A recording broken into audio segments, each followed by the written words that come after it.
जय गुरुदेव तेरी सुनने शिव भगवान की जय हो, राधा कृष्ण की जय।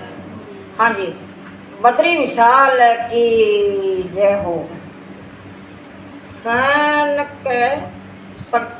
सकनंद पुराण की कथा आती है कि बद्री नारायण विशाल राजा के लिए पधारे थे।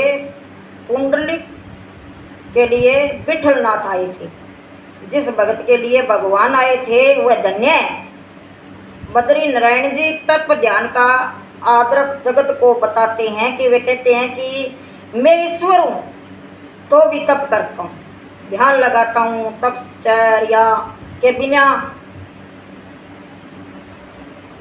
दिनचर्या अच्छी नहीं लगती है और शांति नहीं प्राप्त होती है। जीव कठिन तपश्चर्या नहीं कर सकता है। अतः श्री भगवान आदर्श बताते हैं, बालक जब दवाई नहीं खाता है तो माता स्वयं उसे खाकर दिखाती है कि जिससे बालक समझ की दवाई भी एक खाने की वस्तु है। वैसे तो माता को दवाई खाने की जरूरत नहीं है, परंतु बालक को समझाने के लिए वह भी खा लेती है। तो श्री बद्री नारायण के मंदिर में लक्ष्मी जी की मूर्ति मंदिर के बाहर है।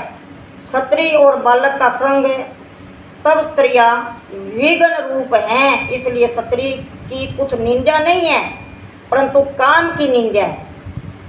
किसी को पत्नी और बालकों को त्याग नहीं करना है, इसलिए कहना पड़ता है कि पत्नी और बच्चों के साथ रहकर घर में ही भगवान का, प्रभु के गुरु भगवान का भजन करो, सिमरन भक्ति करो। इसी तरह तप सवनी क्षत्रिय के लिए भी पुरुष का संग तो यहाँ जे है जरूरी है।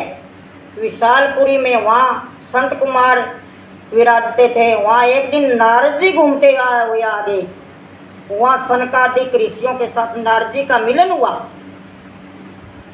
सनकादिक का तो वह मिलन हो गया नारद जी को।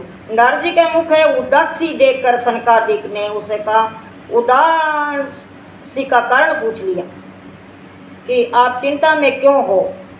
कुट सी चिंता तूरो, आप हरिदास हैं, श्री कृष्ण का दास, कभी होवे नहीं उदास। इसी प्रकार आदर मान दिया ऋषि मुनियों ने। वैष्णव तो सदा प्रसन्न रहता है, जो चिंता न करे वही तो वैष्णव है। वैष्णव तो प्रभु का चिंतन करता है। फिर भी आप प्रसन्न क्यों नहीं। नारद जी ने कहा कि मेरा देश दुखी है, सत्य तप दया दान रे नहीं है। मनुष्य बोलता है कुछ और करता कुछ है, उसके मन में कुछ और ही होता है और करता भी कुछ और कराता भी कुछ और है। कुछ क्या कहूँ, उदर में भरिणो जीवा, जीव केवल अपने ही पेट भरने वाले और स्वार्थी हो गए। समाज में किसको भी सुख शांति नहीं रही है। मैंने अनेक स्थानों का परिभ्रमण किया है, फिर जो मुझे शांति नहीं मिली है। आज सारा देश दुखी क्यों हो रहा है। एक मिनट चुप रही हुई। नारद जी ने इसका कई कारण बताया है। धर्म और ईश्वर में जब तक अस्वार्थ आस्थावान हरि कर लो फिर, तब तक देश सुखी नहीं हो सकता। जिसके जीवन में धर्म का स्थान प्रधान नहीं है, उसे जीवन में कभी शांति नहीं मिलती। धर्म और ईश्वर को भूलने वाला मानव कभी सुख नहीं होता, सुखी नहीं होता। जगत में अब धर्म रहा ही नहीं है। कहाँ है धर्म। नारद जी ने यह दुख से कहा कि अब इस जगत में सत्य नहीं रहे। सत्य में नास्ति, जगत में असत्य बहुत बढ़ गया है। असत्य का समान कोई पाप नहीं है। उपनिषदों में कहा है कि असत्यभाषी को न केवल पाप ही लगता, अपित्यु अनेक पुण्यों का भी विषय होता है। यदि सच्चा आनंद पाने की इच्छा रखते हो तो सत्य में निष्ठा रखो। असत्य बोलने वाला व्यक्ति न तो कभी सुखी हुआ है और न कभी होगा। मितभाषी बनोगे तो सत्यभाषी बन सकोगे। जगत में कहीं भी पवित्रता दिखाई नहीं देती। शरीर और वस्त्र जिस प्रकार साफ सुथरे रखते हैं उसी प्रकार मन को भी पवित्र रखना चाहिए। जैसे आपकी भावना होगी कपड़ा गंदो लाग गयो मैं धो लूँ, तो इसी प्रकार आपको मन की भी चिंता रखे करो। मनुष्य कपड़ों की स्वच्छ रखता है किंतु मन को स्वच्छ नहीं रखता, साफ नहीं रखता। मन को बिल्कुल पवित्र रखो, क्योंकि मन तो साथ साथ आएगा।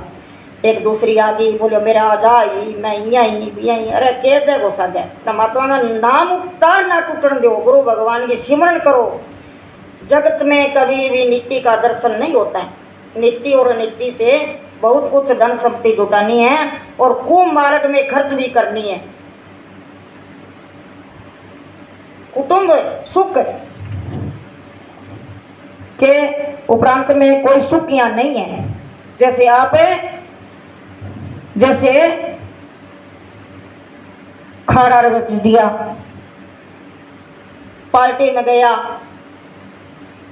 गया तो आगे खाड़ो रच राख्यो, अठू ही कृपा होड़ी जागे देखो तो भी बात को दुख होयो। बोलो कदी तो भीख मांगी पर मजबूर कोई पिछली करनी ही तो बन जीव घरे आनो तो रच राख्यो के ऑर्केस्ट्र ले आया।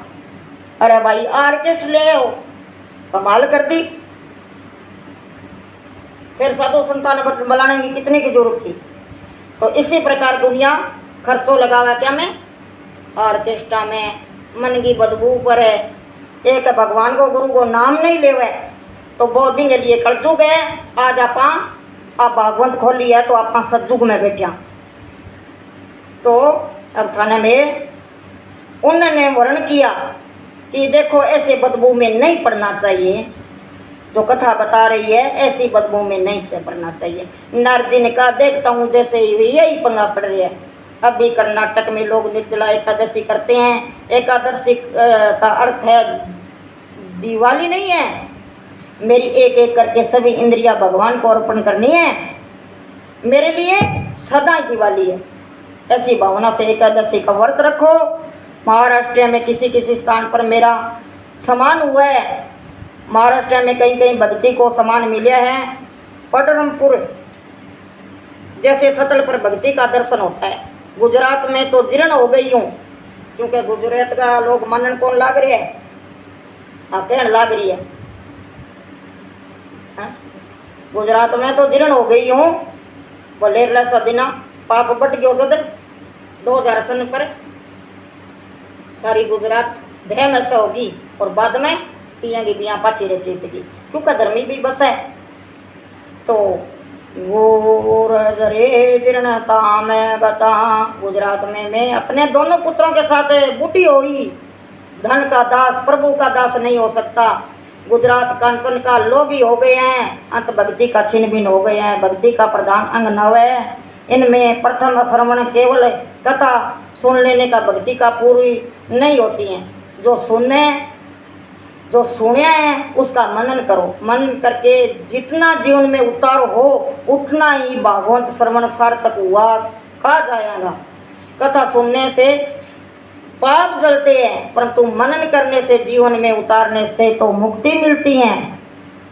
शरण भक्ति छिन्न हो रही है क्योंकि मनन नहीं रहा है।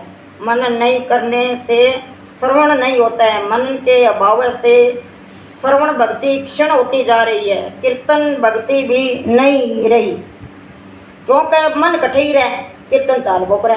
क्योंकि कीर्तन में भी कीर्तन और कंचन का लोभ आ गए हैं और तभी से कीर्तन भक्ति भ्रष्ट हो।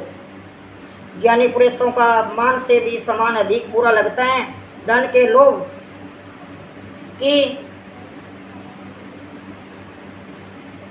धन के लोभ की अपेक्षा कीर्ति का मोह छूटना बड़ा कठिन है। कीर्ति का मोह तो ज्ञानी को भी संताता है। मैं अपने मन को समझता हूँ। जब तक तुम्हें अपने मन का स्वयं न समझाओगे तब तक वह मानेगा ही नहीं। कथा कीर्तन जगत है अन्यास्य विषय में तो हो जाती है। कथा में जब बैठे हो तो संसार विहार के विचारों का मन से निकाल दो। मैं अपने श्री कृष्ण के चरणों में बैठा हूँ, ऐसी भावना रखो। कीर्तन भक्ति निष्काम होनी चाहिए। गुरु संतों के जो वचन का हो उसमें ध्यान लगा कर बैठना चाहिए। तो संत तुलसीदास जी ने कहा है, स्वातम सुखाय, मैं अपने सुख के लिए कथा करता हूँ, दूसरों को क्या सुख मिलता है इसकी मुझे कोई खबर नहीं है, मेरे मन को आनंद मिले इसलिए मैं कथा करता हूँ। तुलसीदास जी ने ये कहा है। भगत नरसिंह ने भगत का लक्षण बताते हुए कहा है कि सकल लोक को सबको वंदे वंदे, वही सच्चा वैष्णव है। जो वंदन करता है वही वैष्णव है, और जो वंदन कराना चाहते हैं वैष्णव नहीं है। मन के भीतर जब तक अहंकार भाव रहेगा तब तक भक्ति की विरोधी नहीं होगी। आजकल तो लोग देह को बहुत पूजा करते हैं, श्री ठाकुर जी सेवा के लिए, पूजा के लिए, अब उसके लिए समय नहीं मिलता है। देह पूजा बड़ी है कि देव पूजा गाई। लोगों ने भांति भांति को साबुन बनाए हैं, चाहे जितना साबुन मलो किंतु देह का रंग वही रहेगा। परमात्मा ने जो रंग दिया है वही सच्चा रंग है, और वही ठीक भी है। मनुष्य बहुत ही विलासी हो गए हैं, इस कारण अर्चन भक्ति का भाव नहीं रहे। शरीर को लोग बहुत सजाने और संवारने के लिए तभी से अर्चन भक्ति चली गई। अंत जीवन सादा रखो, इसी प्रकार भक्ति के एक अंग का विनाश हुआ है, अर्थात जीव ईश्वर के भी भगत जुदा हुआ, श्री ठाकुर जी से विमुख हुआ। बुद्धि का जब तक अतिरेक होता है तो भक्ति का विनाश होता है। भक्ति छिन्न भिन्न हुई तो जीवन भी विभगत होया। अब देखो, भक्ति के दो बालक है, वह कथा शुरू हो लाग रही है, इतनी देर संता की बात आई। भक्ति के दो बालक हैं, ज्ञान और वैराग्य। भक्ति का आदर ज्ञान और वैराग्य के साथ करो। ज्ञान और वैराग्य मूर्छित होते हैं तो भक्ति भी रोकती हैं। कलयुग में ज्ञान और वैराग्य क्षण होते हैं, बढ़ते नहीं हैं। जब से पुस्तकों में आकर समा गया तब से ज्ञान चला गया। क्यों? कोई फिल्में पढ़ ली, कोई कथे की पढ़ ली, पढ़ने वाली चीज़ पढ़ी नहीं और सुनने वाली चीज़ सुनी नहीं। नारद जी कहते हैं कि ज्ञान और वैराग्य को मूर्छा क्यों आई, यह मैं जानता हूँ। इस कली काल में जगत में अधर्म बहुत ही बढ़ गया, इसीलिए इनको मूर्छा आई है, इसीलिए इनको मूर्छा आई है। ये मैं जानता हूँ। इसी कली काल में जगत का अधर्म बहुत ही बढ़ गया है, बहुत ही बढ़ गया, इसी से इनकी मूर्छा आई। इस वृंदावन की प्रेम भूमि में तुमको पुष्टि मिली। कली युग में ज्ञान और वैराग्य की अपेक्षा होती है।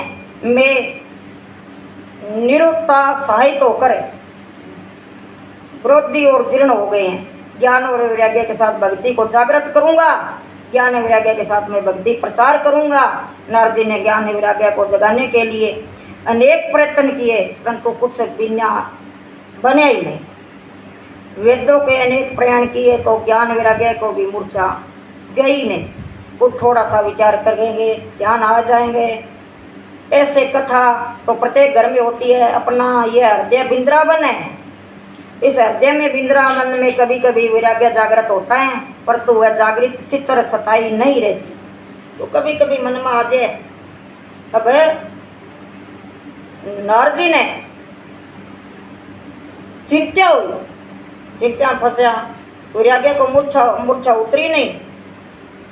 उसी समय आकाशवाणी हुई कि तुम्हारा प्रयत्न उत्तम है। ज्ञान वैराग्य के साथ भक्ति का प्रचार करने के लिए आप कुछ सत्याक्रम कीजिए। नारद जी ने पूछा कि मैं क्या सत्याक्रम करूं, तो आकाशवाणी ने बताया कि तुम संत महात्मा के सत्याक्रम क्या है वह बताएंगे। जो गुरुआ बिना ज्ञान नहीं है, नारद जी ने भी जरूरत पड़ी है गुरुआ की।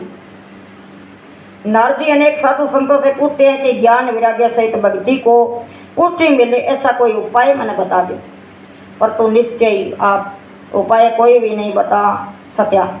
तो नारद जी चिंता में पड़ गए। वे सोचने लगे कि निश्चय उपाय बतलाने वाला संत मुझे कहाँ मिलेंगे और वे क्या साधन बताएंगे। ऐसा विचार करते करते नारद जी घूमते फिरते बद्रिकाश्रम में आए।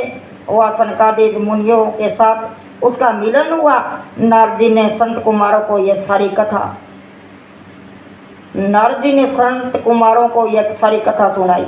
नारद जी कहते हैं कि मैंने जिस देश के जन्म लिया है उसी देश के लिए यदि उपयोगी न बन सकूं तो मेरा जीवन वृथा है। आप बताइए कि मैं क्या सत्य कर्म करूं।